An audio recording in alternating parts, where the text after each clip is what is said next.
مجالية لأن كنا غطينا جميع المندوبيات على مستوى الجهة، بقى إقليم بوجدور هو الأخير. اليوم صادقنا على اتفاقية تخص هذه الشريحة المهمة، يعني أمجادنا وتاريخنا من هذا الناس لابد الاهتمام بهذه الشريحة. ومجموعة من الاتفاقيات الثانية اللي هي محطة التزام قرى الصيد البحري، واللي هي إن شاء الله في ذكرى المسيرة القادمة إن شاء الله سنعلن عنه في تراب الجهة. لا يوجد دور صفيح في قرى الصيد لضمان الحياة الكريمة للمهنيين وللبحارة. والمشاريع التنموية الثانية اللي هي قطاع الماء وتدبير النفايات وديال التنقل، هما التزامات فيما سبق، وتحديد اليوم الملحقات ديالهم والالتزامات الجهة بالقدر المالي لها مع الشركاء.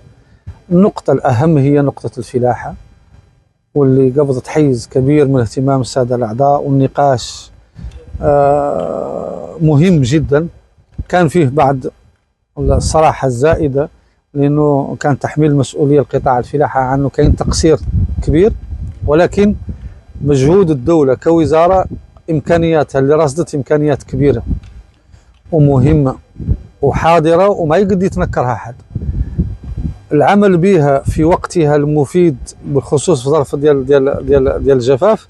الكسابة المهم عندهم لا الأعلاف والأدوية. الأعلاف منين تعود في وقتها ولا تنقطع يبقوا متموكين، والماء إذا كاين مجهود كبير. منين جينا نصولوا على المشاريع كاين واحد 4 ولا 5 مليون ديال 500 مليون موجهة لنقط صيانة نقط الماء. الأعلاف تعثرت من شهر 4 إلى دريك، لأنه الصفقة اللي تنفتح، وهذا هو الخبر وهذا هو المفيد، يوم 25 في هذا الشهر اللي تنفتح الصفقة ديال الشمندر، وفي نهاية الشهر إلى الله سوف يشرف ويحرص الوالي مع السيد الوزير باش يخرجوا لنا الأعلاف المركبة اللي هو الشعير، والأعلاف المركبة الثانية والبشنة، والنقل ديال هذه الأعلاف من هون على بعد تقدير نهاية الشهر. هذه ونقط الماء سوف يكون تدخل آني. والأدوية صرحة من الطبيبة المسؤولة على المديرية الجهوية ديال لونسا عنه الأدوية موجودة.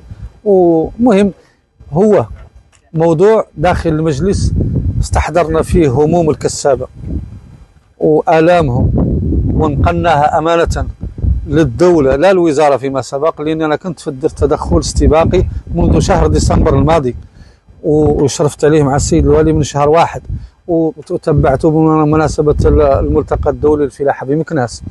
يعني احنا مجهودنا ومسؤوليتنا ما قد أغفلنا عنها وبلغناها بحينها، حتى مولي دريك منين بلغ ذروته بلغناها كما ينبغي بأدب وبحرص وبمسؤولية، ولقد استحسانا الحق لله من لدن الوزارة ومن لدن ممثل الدولة اللي هو والي الجهة معنا هنا حرص منين يلتزم يوفي. هذا ما عيدناه فيه، وكانت جلسة مفيدة جدا. والسلام عليكم ورحمة الله.